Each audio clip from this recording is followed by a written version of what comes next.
Hello friends, આજે આપણે બનાવશું મિસળ પાઉં. તેના માટે અહીંયા મેં 1 બાઉલ જેટલા ફણગાવેલા મગ અને મઠ લીધા છે. બંને મિક્સ છે અને મઠનું પ્રમાણ વધારે છે.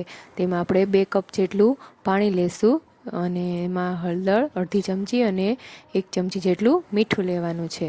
બધું સરખી રીતના મિક્સ કરી આપણે તેને 2 વિસલ થાય ત્યાં સુધી બાફી લેવાનું છે. હવે આપણે ચેક કરી લઈએ તો આપણા જો મગ અને મઠ આવી રીતના સરસ મજાના બફાઈ ગયા છે. હવે આપણે એક વઘાર કરવાનો છે. તેના માટે 2 ચમચા જેટલું આપણે તેલ લેવાનું છે. તેલ આમાં વધારે લેવાનું.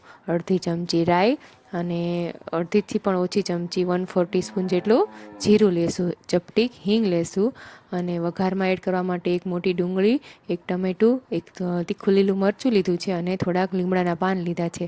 સૌથી પહેલાં આપણે ડુંગળી એડ કરી દઈશું અને તેને સરખી સાતળી લેશું અને ડુંગળી સતળાઈ જાય એટલે બાકીના ટમેટાને આપણે એડ કરી તેને આપણે સરખી રીતના મિક્સ કરી 2 મિનિટ ચડવા દેવાનું છે. હવે એમાં હળદર, ધાણા જીરું પાવડર અને આપણે એમાં કાશ્મીરી લાલ મરચું એડ કરશું. તમારે અહીંયા જે તીખું જોઈતું હોય તો તમે લાલ મરચું તીખું પણ એડ કરી શકો છો. હવે અડધી ચમચી આદુ લસણની પેસ્ટ એડ કરવાની છે અને 1 ચમચી ગરમ મસાલો એડ કરવાનો છે. તમારી પાસે જો મિસળ મસાલો અવેલેબલ હોય તો તમે એ પણ એડ કરી શકો છો. હવે મસાલાને આપણે 1 મિનિટ સુધી સાતળી અને આપણે એમાં જે બાફેલા મઠ છે એ આમાં એડ કરી દેવાના છે. પાણીની સાથે જ આપણે એડ કરી દઈશું. હવે આપણે એમાં 3 કપ જેટલું પાણી એડ કરશું. એટલે કે જેટલું આપણે મગ લીધા હોય એનાથી 3 ગળું પાણી એડ કરવાનું છે. સ્વાદ પ્રમાણે મીઠું અને આપણે ઓલરેડી મીઠું એડ કર્યું હતું બાફવામાં એટલે આપણે એ મુજબ આમાં મીઠું એડ કરશું. સરખી રીતના એને આપણે મિક્સ કરવાનું છે અને 7થી 8 મિનિટ ઉકળવા દેવાનું છે. 7થી 8 મિનિટ ઉકળી જાય એટલે આપણે એને ગેસ બંધ કરી ઉપરથી આપણે કોથમીર એડ કરી દેવાની છે અને સરખી રીતના મિક્સ કરી દઈશું. તો આપણું મિસળ રેડી છે. તો હવે આપણે મિસળને સર્વ કરી દઈએ.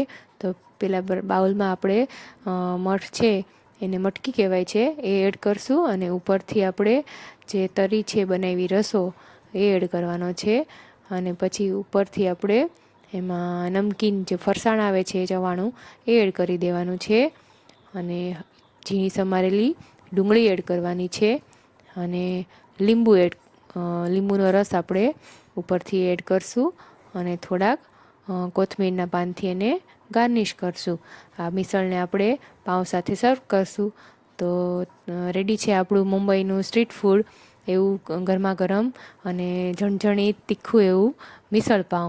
જો તમને આ મારી રેસિપી ગમી હોય તો મારી ચેનલને લાઇક, શેર અને સબસ્ક્રાઈબ કરજો અને જરૂરથી એકવાર આ રેસિપી ટ્રાય કરજો. Thank you.